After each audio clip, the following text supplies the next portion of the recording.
நம்மள நிறைய பேர் வீடுங்கள்ல நைட்ல டிஃபன் தான் செய்வோம். டிஃபன்னாலே இட்லி தோசை இல்லாம எப்படி? அந்த இட்லி தோசைக்கு சட்னி சாம்பார் சாப்பிட்டு போர் அடிச்சு போச்சா? இல்ல உங்களுக்கு உடம்பு முடியலைன்னாலும் ஆபீஸ்ல இருந்து ரொம்ப ஒர்க் பண்ணி டயர்டா வந்திருக்கீங்கனாலும் கண்டிப்பா இந்த ரெசிபி உங்களுக்கு கை கொடுக்கும். இப்ப நான் சொன்னதை வச்சு நிறைய பேர் கெஸ் பண்ணிருப்பீங்க. ஆமாங்க, இட்லி பொடி தான். இட்லி பொடினோட வீடியோவை ஸ்கிப் பண்ணிடாதீங்க. என்னதான் வகை வகையான இட்லி பொடிகள் கடையில காசு கொடுத்து நம்ம வாங்கினாலும் வீட்டுல செய்யறது பெஸ்ட் தானே. நம்ம வீட்டுல செய்யறது இந்த மாதிரி ஆரோக்கியமாவும் சுவையாவும் செஞ்சு கொடுத்து வேண்டாம்னா சொல்லிட போறாங்க. Hi friends, welcome to Kulathur cooking. வாங்க இப்ப நம்ம செய்ய ஆரம்பிச்சிடலாம். ஃபர்ஸ்ட் இந்த டிஷ் செய்ய 200 கிராம் கருப்பு உளுந்து எடுத்துக்கோங்க. இது ஒரு பேன்ல சேர்த்துக்கோங்க. சேர்த்துட்டு ஸ்டவ் ஸ்லோ ஃப்ளேம்ல வச்சுக்கோங்க. இந்த உளுந்த நல்லா செவக்க வறுத்துக்கோங்க.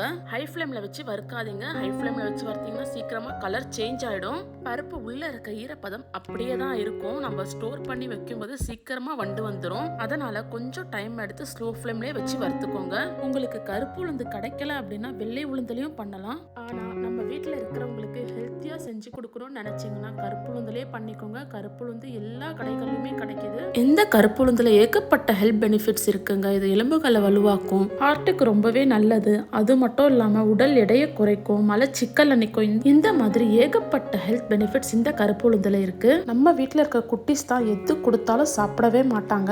ஆனா ஹெல்த்தியான இந்த மாதிரி உணவுகளை டேஸ்டியா செஞ்சு கொடுத்தா கண்டிப்பா சாப்பிடுவாங்க. எங்க வீட்டு குட்டீஸும் அப்படிதான். இப்ப இந்த பொடி இருந்தா ஒரு தோசை சாப்பிட்றவங்க 2 தோசையா சாப்பிட்டு எஞ்சிடறாங்க. இப்ப பருப்பு பாருங்க, நல்லா பொன்னிறமா வறுத்தாச்சு. நிறம் பார்த்தாலே உங்களுக்கு தெரியும். இப்ப ஏதோ ஒரு பிளேட்ல மாத்திக்கோங்க. அடுத்து அதே ஃப்ரை பேன்ல 100 கிராம் கடலைப்பருப்பு சேர்த்துக்கோங்க. சேர்த்துட்டு இதையும் ஸ்லோ ஃப்ளேம்ல பொன்னிறமா வறுத்துக்கோங்க. 200 கிராம் உளுத்தம் பருப்புக்கு 100 கிராம் கடலைப்பருப்பு சேர்த்தீங்கன்னா போதுங்க. நம்ம எடுக்கிற உளுத்தம் பருப்புல பாதி அளவு தான் கடலைப்பருப்பு சேர்க்கணும். நீங்க உளுத்தம் பருப்பும் கடலைப்பருப்பும் ஒரே அளவுகள்ல சேர்த்தீங்கன்னா டேஸ்ட் மாறிடும். இப்ப நம்ம கடலை பருப்பு நல்லா பொன்னிறமா வறுத்தாச்சுங்க. இதையும் அதே பிளேட்ல மாத்திக்கோங்க. அடுத்து இதே ஃப்ரை பேன்ல 50 கிராம் பொட்டுக்கடலையை சேர்த்துக்கோங்க. 200 கிராம் உளுந்துக்கு 100 கிராம் கடலைப்பருப்பு, 50 கிராம் பொட்டுக்கடலை ரொம்பவே சரியா இருக்குங்க இந்த அளவு. பொட்டுக்கடலையை வறுக்காம கூட நம்ம சேர்க்கலாம். ஆனா நம்ம ஸ்டோர் பண்ணி ரொம்ப நாள் வச்சோம்னா ஸ்மெல் வர ஆரம்பிச்சிடும். அதனால லேசா இந்த மாதிரி வறுப்பட்டு கொஞ்சம் நிறம் இந்த மாதிரி மாறி வந்தா போதும். இதையும் அதே பிளேட்ல சேஞ்ச் பண்ணிக்கோங்க. அடுத்து ஒரு 15 காஞ்ச மிளகாய், நான் குண்டு மிளகாய் தாங்க எடுத்திருக்கேன். 3 கொத்து கருவேப்பிலை இலைகள். இதையும் பேன்ல ஆட் பண்ணிட்டு ஸ்லோ ஃப்ளேம்ல ஸ்டவ் வச்சுக்கோங்க. வச்சுட்டு இந்த காஞ்ச மிளகாவும் கருவேப்பிலையும் நல்லா வறுத்துக்கோங்க. ஹை ஃப்ளேம்ல வச்சு வறுத்தீங்கன்னு வைங்க, வீடு ஃபுல்லா நெடியாயிடும். அப்புறம் நம்ம இரும்பிட்டே தான் இருப்போம். அதனால ஸ்லோ ஃப்ளேம்ல வச்சு வறுத்துக்கோங்க. நம்ம போட்டிருக்க இந்த கருவேப்பிலை நல்லா வறுபடணுங்க. கொஞ்சம் கூட ஈரப்பதம் இருக்க கூடாதுங்க. இப்ப காஞ்ச மிளகாயும் கருவேப்பிலையும் நல்லா வறுபட்டுச்சுங்க. பார்த்தாலே தெரியும் உங்களுக்கு கலர் நல்லா சேஞ்ச் ஆயிருக்கு பாருங்க. கருவேப்பிலை இது கருவேப்பிலை வறுபட்டுச்சான்னு தெரிஞ்சுக்க இந்த மாதிரி எடுத்து ஒன்னே இப்படி உடைச்சு பாருங்க.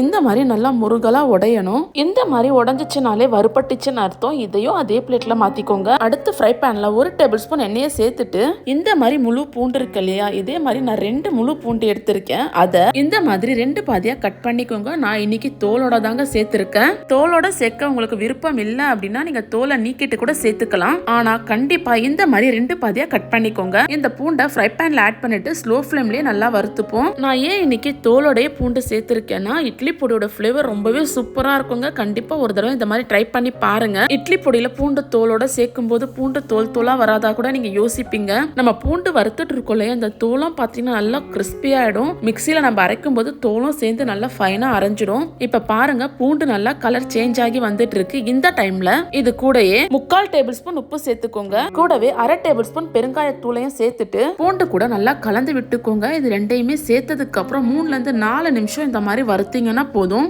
இப்ப பாருங்க 4 நிமிஷம் ஆயிடுச்சுங்க. பூண்டு நல்லாவே வறுபட்டு கலர் நல்லா சேஞ்ச் ஆயிருக்கு. இப்ப இந்த பூண்டையும் நம்ம எல்லா பொருளையும் வறுத்து சேர்த்திருக்கோம் இல்லையா, அதே பிளேட்டே இதை சேர்த்துப்போம். இப்ப வறுத்த இந்த பொருட்கள் எல்லாமே நல்லா ஆறுனதுக்கு அப்புறம் ஒரு மிக்ஸி ஜார்ல ஆட் பண்ணிக்கோங்க. ஆட் பண்ணிட்டு இதை இந்த மாதிரி ஃபைன் பவுடரா அரைச்சு எடுத்துக்கோங்க. அடுத்து இந்த பவுடரை ஒரு பவுல்ல மாத்திக்கோங்க. இட்லி பொடி ரொம்ப அருமையா ரெடி பண்ணியாச்சுங்க. நான் இட்லி பொடியை ரொம்ப நைஸாலாம் அரைக்கலங்க, கொஞ்சம் கொரகொரப்பா தான் அரைச்சிருக்கேன். உங்களுக்கு நைஸா சாப்பிட பிடிக்குமோ இல்ல கொரகொரப்பா சாப்பிட பிடிக்குமோ, எந்த மாதிரி உங்களுக்கு பிடிக்குமோ நீங்க அந்த மாதிரி அரைச்சிக்கோங்க. சுட சுட நல்லா முருகலா இந்த மாதிரி தோசையை செஞ்சுட்டு பக்கத்திலே நம்ம செஞ்ச இட்லி பொடி எந்த அளவுக்கு வேணுமோ அந்த அளவுக்கு வச்சுட்டு நடுவில் ஒரு குழியை போட்டுக்கோங்க இந்த மாதிரி. இப்ப இந்த குழியில எண்ணெயை ஊத்திட்டு நல்லா கலந்துட்டு தோசையை உடைச்சி தொட்டு சாப்பிட்டீங்கன்னு வைங்களேன், அவ்வளோ சூப்பரா இருக்குங்க. உண்மையாவே ரொம்பவே டேஸ்டியா இருக்கும். ஒரு தோசை சாப்பிட்டு போதும்னு சொல்றவங்க கண்டிப்பா கண்டிப்பா இந்த இட்லி பொடிக்கு 2 தோசையா சாப்பிடுவாங்க. நம்ம வீட்ல இருக்க குட்டீஸ் தான் எது செஞ்சு கொடுத்தாலும் ஹெல்த்தியா சாப்பிட மாட்டாங்க. ஹெல்த்தியா இருக்கிறது டேஸ்டியா இருக்காதுன்னு அவங்க நினைச்சிட்டு இருக்காங்க. இந்த இட்லி பொடி மட்டும் செஞ்சு கொடுங்க, உங்க வீட்டு குட்டீஸ் இல்ல பெரியவங்க கூட இதனோட சுவைக்கு அடிமை ஆயிடுவாங்க. டேஸ்டியா சாப்பிட்ட திருப்தி அவங்களுக்கு, ஆரோக்கியமா செஞ்சு கொடுத்த திருப்தி நமக்கு. நீங்களும் ஹெல்த்தியான இந்த கருப்பு உளுந்து இட்லி பொடியை செஞ்சு பார்த்துட்டு எப்படி வந்ததுன்னு எனக்கு மறக்காம கமெண்ட்ல சொல்லுங்க. இந்த வீடியோ பிடிச்சிருந்தா லைக் பண்ணிக்கோங்க. மறக்காம நம்ம சேனலை சப்ஸ்கிரைப் பண்ணிக்கோங்க. இவ்வளோ நேரம் நீங்க இந்த வீடியோவை பார்த்ததற்கு நன்றி.